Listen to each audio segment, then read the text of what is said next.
গত পরশুদিন আমি যেখানে গান গাইছিলাম, বললো বাবু রুটি আর পনির রসা হয়েছে। বাবা নিরামিষ তো? বলেন কি, এক সপ্তাহ গ্রামে মাছ হবে ভালো, তার রুটি আর পনির এনে দিয়েছে, সারা পনিরের মধ্যে পেঁয়াজ ভেসে বেড়াচ্ছে। পেঁয়াজ মানে হ্যাঁ বাবা তুই বললি নিরামিষ, এই যে পেঁয়াজ, বললো নিরামিষ খান তা পেঁয়াজ খান না। বুঝলি তাহলে কি বললেন? যারা প্রকৃত বিশুদ্ধ বৈষ্ণব তারা পরের হাতে খাবে না, আর পরের হাতে খেলে কি হবে? আয়ু নষ্ট হবে, পরবের ধ্বংস হবে। এই জন্য সবাইকে রান্না খেতে হয়। তো বারবারিতে হাতে রান্না খাবে। লৌমস মুনি গিয়ে দেখেছে বনের ভিতরে মা, যেই মা বলে ডাকলো চমকটলেন ওই পার্বণিতা অজামিনের স্ত্রী। কে আমাকে ডাকলো এত মধুর কণ্ঠেশ্বরে, এমন শব্দ শুনলি কে বাবা তুমি? মা তুমি আমায় চিনবে না, কি চাও বাবা? মা মধ্যাহ্নে তব গৃহে আমি আতিথ্য গ্রহণ করতে চাই, আজ দুপুর বেলা তোমার ঘরে খাবো। আহা, তখন অজামিনের স্ত্রী বলছে বাবা আমি তোমাকে আমার ভাত দেব না। বুঝো কেন? বাবা আমরা আমার নখানা ছেলে আর পেটে একটা আছে, বুঝলেন? নটি ছেলে পেটে একটা আছে, আমরা খেয়েও যদি দুই একটা ভাত বেশি থাকে বাগানে ছড়িয়ে দিলে বাগানের বিষধর সাপ কিংবা পাখি সে ভাত খায় না। কেন? আমাদের ভাতের মধ্যে এত পাপ ঢুকে বসে আছে, সেই পাপের ভাত বনের পাখি পর্যন্ত খায় না। তুমি একটা বিশুদ্ধ ঋষি, আমি তোমাকে কি করে খাওয়াবো? লৌমস মুনি বলছে মারে ওই জন্যই তো এসেছি আমি, আমার পরমায়ু কমাবো বলে এক মুষ্টি অন্ন আমাকে দে। ব্যাস বারবনিতা অন্ন এনে হাতে দিল, খেলো, ঝরঝর করে পশম গুলো খসে গেল, পরমায়ু নষ্ট হয়ে গেল। লৌমস মুনি ভাবলেন তাহলে আমাকে যখন এত উপকার করলো ওরা একটা উপকার আমার করতে হবে। বললো মা তোর কয় ছেলে রে? বলে আমার 9 ছেলে, আর একটা হবে। ভালো, তোর নাম রেখেছিস? বলে না। বড়গুলোর নাম রেখেছিস ঝটকে পড়তে মরতে নড়তে নড়তে ঘুরতে ঘুরতে সব, আর ছোটটার নাম এখনো রাখিনি। তখন সাধু বলল ওই ছোটটার নাম তুই নারায়ণ রাখবি। কি বললাম? বলুন কি বললাম? নারায়ণ। কি বলুন? আরো বলুন নারায়ণ নারায়ণ। কেন?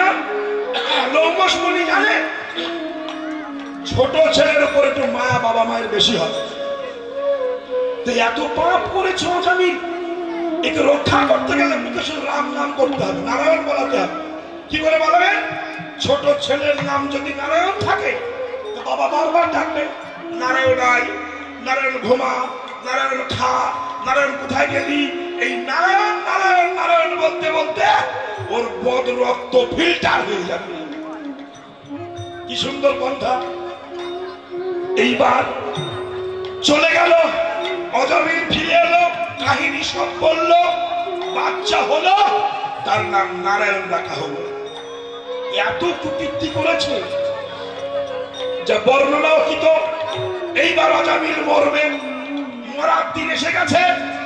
এখন মরার দিন, পৃথিবীতে যত যন্ত্রণা থাক মরার মতো যন্ত্রণা পৃথিবীতে নেই, মৃত্যু যন্ত্রণা। যে মরেছে সে জানে। আর মরণকালে দেখবেন চোখ মোটা মোটা হয়ে যেত। কেন বলেন তো? 4 জন যমদূত আসে, যমদূত। কাঁধে থাকে গদা, আর দাঁত গুলো লম্বা লম্বা, কানগুলো এরকম লম্বা, আর চোখগুলো লাল টাক টাক টাক টাক টাক করছে। ওই দেখে কোন কোন রোগী পায়খানা প্রস্রাব করে ফেলে। বুঝতে পেরেছেন? অজামিল ওর নিজে দেখবে মরা যে ও দেখবে, আপনি কিন্তু দেখতে পাবেন না।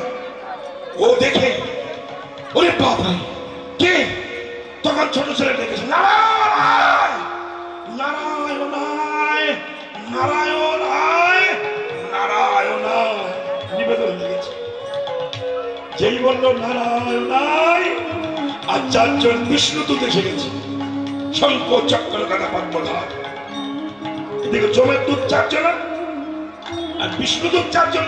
ও যে নারায়ণ বলেছে, তাই বিষ্ণুদূত এসে চারজনকে ঠেলে ওরা চারজন বলছে তোমরা আমাকে ঠেলছো কেন? ও তো অজামিল, দুনিয়ার পাপী। ওর লিস্ট গুলো দেখেছ, ফাইল দেখেছ, ও খুব পাপী লোক। বিষ্ণুদূতীরা বলছে পাপী ছিল, কিন্তু যখন নারায়ণ বলেছে পাপ দূরে চলে গেছে। আরে আপনারা তো পাগল মশাই, নারায়ণ তো ছেলের নাম। বিষ্ণুরা বলতো ছেলে জন্মালো কবে, বছর 2 হলে, কিন্তু নারায়ণ জন্মালো কবে? কয়েক কোটি বছর আগে। নারায়ণের নামে ওর ছেলের নামটা রাখা। তাই নারায়ণ হলো বৈকুণ্ঠনাথ, যেখানে কুণ্ঠিত বোধ নাই। নারায়ণ বলে ডেকেছে বলেই চারজন এসেছে। এই চারজন যমরাজের কাছে গেছে। মহারাজ, অজামিলকে আনতে পারলাম না কেন? চারজন এসেছে শঙ্খ চক্র গদা পদ্মধারী, আমাদের তাড়িয়ে দিল। যমরাজ বললো কিছু বলিসনি তো? বলে না। ওরা কারা জানিস? আমার প্রভুর দূত, খবরদার কিছু বলবি না। তখন চারজনা বললো, তাহলে যমদূতেরা বললো যমরাজের কাছে, তাহলে আপনি বলে দিন আমরা কাকে কাকে যমালয়ে নিয়ে আসবো। তখন যমরাজ একটা লিস্ট করে দিচ্ছে।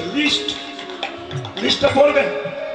বলছেন লেখ, আমার যমালয়ে তাদের নিয়ে আসবি। প্রথম কি, যে হরিনাম শুনতে এসে বসে বসে ঘুমাবে, ওই মানটারে আনবে। হরিনাম শুনতে এসে যে বাড়ির গল্প করবে, ওরে নিয়ে আসবে। একাদশীর দিনে যে ভাত খাবে, মুরগি খাবে, ওকে নিয়ে আসবে। আর হরিনাম শুনতে এসে গোপনে বসে বসে যে ফেসবুক দেখবে, ওই শালা নিয়ে আসবে। আর যে বসে বসে বিড়ি খাবে, ওইটারে আনবে। আর যে মুখ পেয়ে হরি কথা বলবে না, ওকে আনবি।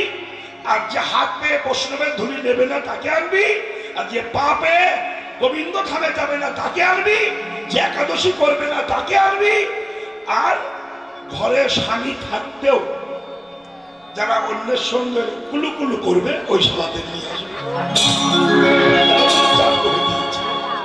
যা ওই সেখান থেকে যমরাজ, যমদূত এইসব মালগুলো খুঁজে বেড়াচ্ছে। কিন্তু আপনাদের গ্রামে সব নাই, আমাদের আছে, এখানে নাই। আমাদের টাকি আছে। যাই হোক, এখন ঘটনা হলো হরিনামে কি হয়, নারায়ণের নামে অজামিলের মতো অসুর উদ্ধার হয়ে গিয়েছে। তাই মহাপ্রভু বললেন, কলির মানুষের একমাত্র রাস্তা সেটা হরিনাম করা। তো হরিনাম তো যাকে তাকে দেওয়া যাবে না, তাই নিজে এসেছেন হরি, নিজেই গৌর হরি সেজে নবদ্বীপে এসে হরিনাম বিতরণ করছে। তাই ব্রজেন্দ্র নন্দন জয় সতী সুত হরি ব্রজেন্দ্র নন্দন যে সতী সুত হইল সে, বলরাম হইল হইল